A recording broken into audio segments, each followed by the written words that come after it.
Assalamualaikum warahmatullahi wabarakatuh. Baik, saya akan membacakan hasil UTS saya hari ini. Baik, yang pertama, pada soal pertama saya menjawab karakteristik perkembangan serta didik Madrasah Ibtidaiyah dan implikasi dalam pembelajaran Al-Quran dan Hadis.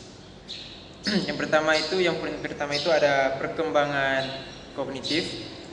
Jadi pada usia anak yang duduk di Madrasah Ibtidaiyah, mereka mampu berpikir logis tapi masih bergantung pada contoh nyata. Implikasi dalam pembelajaran Al-Quran dan Hadis. Yang pertama itu ada materi harus konkret menggunakan contoh visual seperti kartu huruf hijaiyah atau potongan ayat. Yang kedua ada pemahaman ayat dan hadis yang diberikan melalui cerita, ilustrasi, dan contoh kehidupan sehari-hari.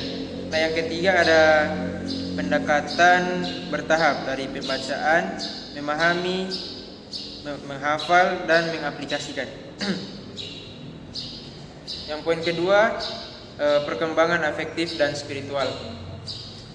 Anak Madrasah Ibtidaiyah mulai memahami nilai moral dan agama melalui teladan dan pengalaman langsung, bukan dari teori abstrak.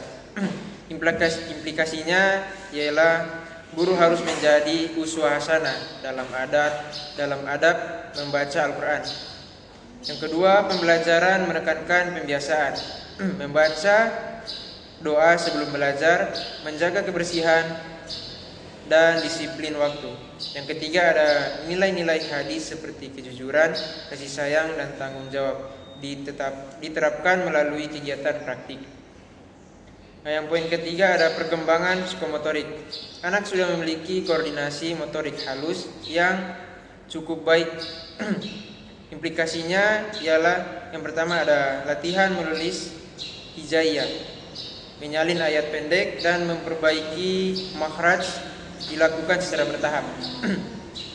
Yang kedua ada aktivitas seperti drilling, tajwid, atau melafalkan hadis pendek, cocok untuk usia yang duduk di bangku Madrasah Ibtidaiyah. Yang ketiga ada praktik gerakan ibadah. Misalnya dalam hadis tentang sholat dilakukan secara langsung. Nah, yang kita lanjut ke poin keempat, itu ada karakteristik belajar. Anak Madrasah Ibtidaiyah belajar paling efektif melalui bermain, pengulangan, dan pembiasaan. Implikasinya ialah gunakan metode permainan edukatif, misalnya game tajwid, puzzle huruf. Nah, poin kedua ada variasikan media untuk menjaga fokus. Yang ketiga, pembelajaran dikemas ringan tetapi bermakna, tidak terlalu teoritis. Kita lanjut ke jawaban nomor 2. Tujuan umum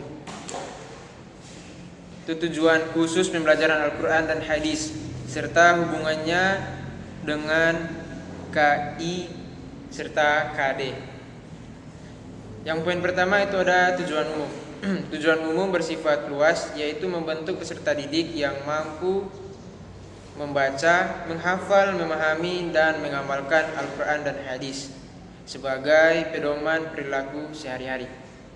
Yang poin ketiga itu ada tujuan khusus. Tujuan yang lebih operasional dan terakurat, contohnya yang pertama itu ada siswa mampu membaca Quran surah Al-Fil dengan tartil. Yang kedua ada siswa mampu menyelesaikan makna hadis tentang kejujuran. Nah, kita lanjut poin yang ketiga itu ada penyusunan KI serta KD dan indikator. Kita masuk ke poin yang pertama dulu, yaitu KI. KI itu adalah kompetensi inti, mencakup sikapnya spiritual, sosial, pengetahuan, dan keterampilan. Selanjutnya ada KD, keterampilan dasar. Dijabarkan dari KI berisi kemampuan yang spesifik yang harus dikuasai.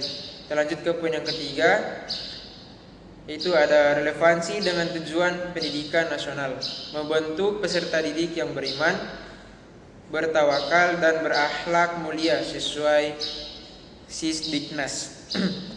Yang kedua ada KI dan KD. Memastikan pembelajaran Al-Quran dan hadis tidak hanya tugas membaca, tetapi juga membina karakter Islami.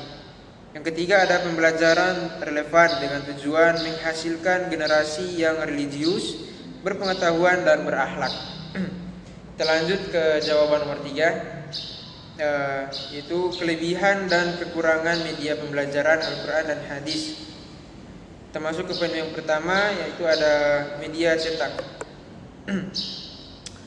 seperti buku, LKS dan mushaf. Yang pertama itu ada kelebihan, mudah digunakan, tidak tergantung listrik, cocok untuk menulis huruf atau menulis huruf tajwid. Yang kedua ada kekurangan. Kekurangannya menarik bagi generasi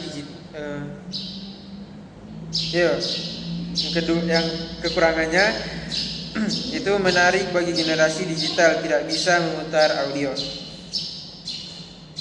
Poin selanjutnya ada media audio seperti MP3, murotal atau rekaman guru. Kelebihannya sangat efektif untuk melatih mahraj, nada dan pelafalan. Kekurangannya adalah hanya mengandalkan pendengaran. Media, kita lanjut ke poin selanjutnya, media audio visual seperti video tajwid, animasi, kisah nabi. Nah, kelebihannya menarik perhatian, mudah dipahami anak madrasah ibtidaiyah, menggabungkan suara dan visual. Kekurangannya adalah butuh perangkat dan jaringan.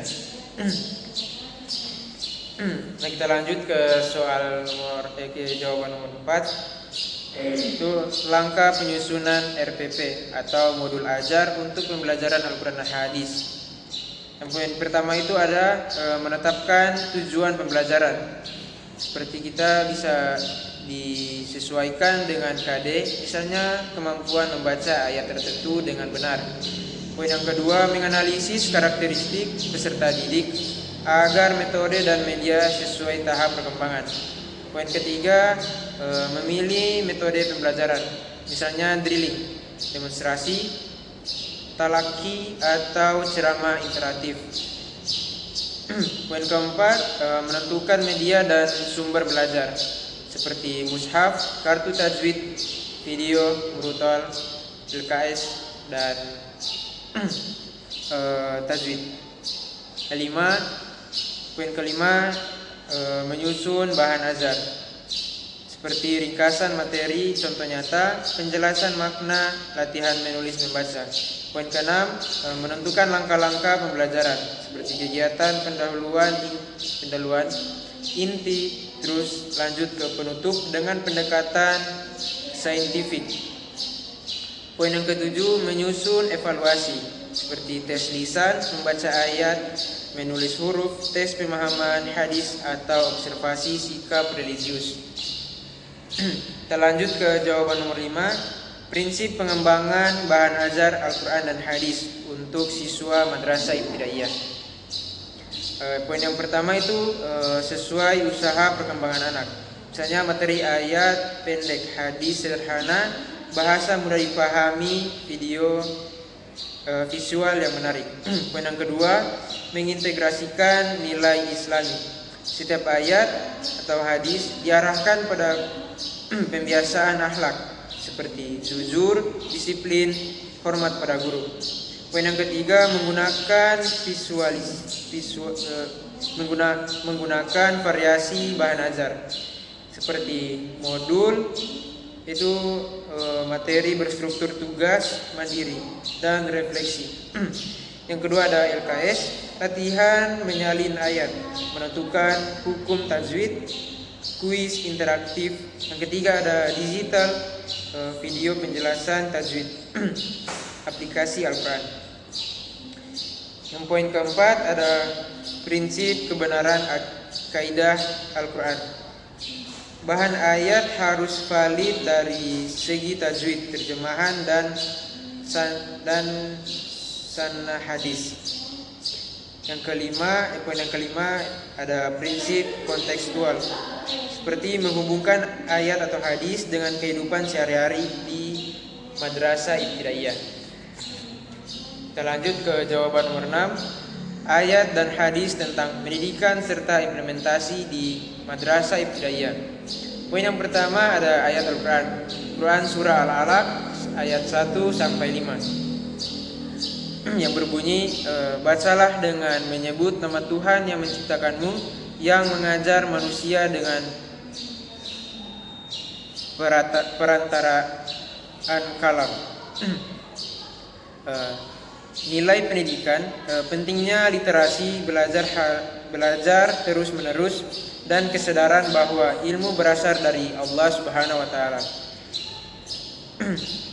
Mengimplementasikan di madrasah ibtidaiyah, seperti menanamkan adab belajar, berdoa sesuai belajar, disiplin sebelum membaca Al-Quran.